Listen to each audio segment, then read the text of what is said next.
Hello, everyone, and welcome to English Passage Podcast, where we improve English through meaningful, real-life conversations that help you speak more naturally, clearly, and confidently in your everyday life. Have you ever felt confused about how to say sorry in English in different situations?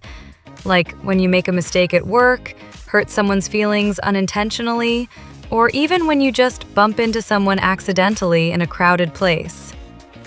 Today, we are going to guide you step by step so that you understand exactly what to say, how to say it, and how to sound more sincere, polite, and confident while apologizing. My name is Mira, and I will be your host for today's episode, helping you understand this topic in a simple, clear, and practical way so that you can apply it in real-life conversations. And joining me today is my co-host Arav, who always shares thoughtful insights, relatable examples, and practical tips that make learning English easier and more enjoyable. Thank you so much, Mira. Hello everyone, I'm Arav, and I'm really excited to be part of today's discussion because saying sorry is something we use almost every day. But many people don't realize that using it correctly can make a big difference in how others understand and respond to us. So today's topic is English saying sorry, where we will learn how to apologize properly in different situations, whether they are casual, emotional, or professional, and how to express sincerity and respect through your words and tone. Yes, and we will also explain why simply saying sorry is sometimes not enough, and how adding a few meaningful and thoughtful words can make your apologies sound more genuine and effective. Before we begin our main conversation, let's look at some very useful apology expressions along with their meanings, so that our listeners can understand when and how to use them correctly. I'm really sorry for what happened, and I truly didn't mean to cause any trouble. This is useful when you want to sound sincere and emotional. I sincerely apologize for the inconvenience caused, and I appreciate your patience. This is more formal and perfect for workplace situations. That was completely my mistake, and I take full responsibility for it. This shows honesty and accountability. I didn't mean to hurt you, and I feel really bad about what I said. This is used in emotional or personal situations. Please forgive me if I have said or done something wrong. This is a polite and humble way to apologize.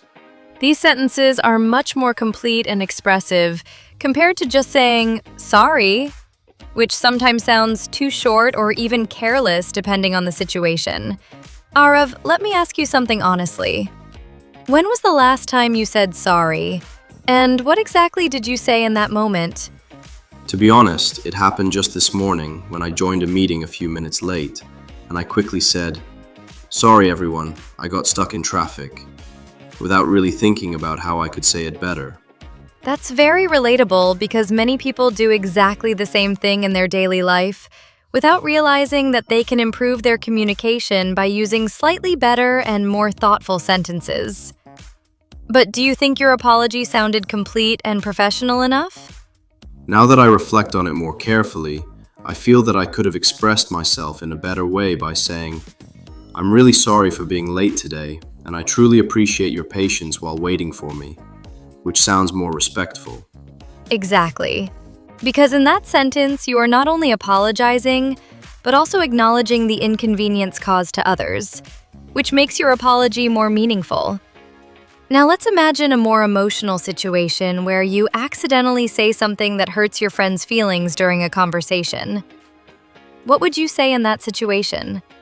In that situation, I would try to be more careful with my words and say something like, "I'm really sorry for what I said earlier, and I truly didn't mean to hurt your feelings in any way." That sounds very thoughtful because you are showing care and empathy. Yes, and I would also add, "I understand why you felt upset, and I respect your feelings," so that the other person feels heard and understood. That's a very mature and emotionally intelligent way of apologizing because it helps rebuild trust. Mira, what about formal situations, like when we need to apologize to a manager or a client? In formal situations, it is always better to use structured and polite language, such as saying, I sincerely apologize for the inconvenience caused, and I assure you that I will take the necessary steps to avoid this issue in the future. That sounds very professional and responsible, especially in workplace communication. Yes, and your tone should also be calm, clear, and confident, so that your apology sounds genuine. One more important point is that overusing the word sorry can sometimes make you sound less confident. That's interesting, because many people think saying sorry more often is always better. Instead of saying, "Sorry, can I ask a question?"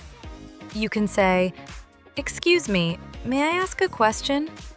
which sounds more confident and appropriate.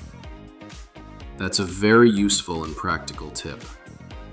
Now, let's move to a very important practice section, where we will act out real-life situations so that you can clearly understand how to use these apology phrases in your daily conversations.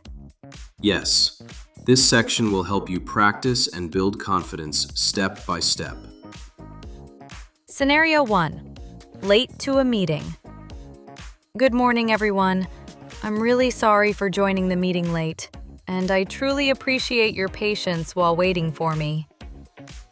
This sounds professional because it includes both apology and appreciation. Scenario 2. Hurt a friend. I'm really sorry for what I said earlier, and I honestly didn't mean to hurt your feelings, and I truly value our friendship. That sounds emotionally strong and respectful. Scenario 3. Small accident. Oh, I'm so sorry about that. I didn't notice you there. Simple, quick, and perfect. Scenario 4. Workplace mistake. I sincerely apologize for the mistake in the report, and I will correct it immediately and ensure that it does not happen again. That shows responsibility and improvement. Let's quickly review the key expressions. I'm really sorry. I sincerely apologize. That was my mistake. I didn't mean to hurt you. Today's learning tip is simple but very powerful.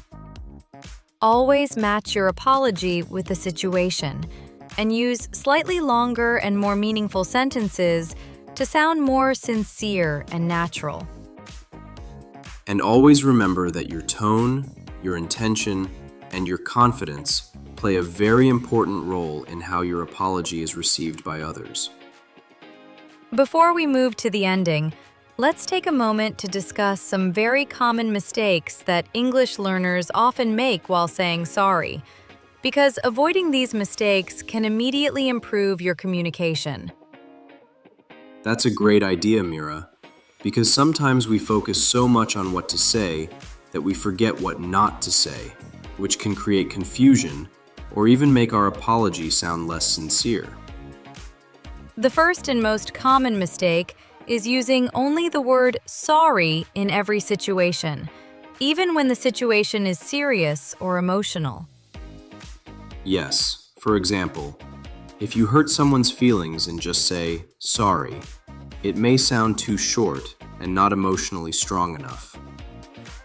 Instead, you should say something like, "I'm really sorry for what I said, and I didn't mean to hurt you," which sounds more complete and caring. Another mistake I've noticed is that many learners use sorry too frequently, even when it is not necessary. That's absolutely right. And overusing sorry can sometimes make you sound less confident or even unsure of yourself.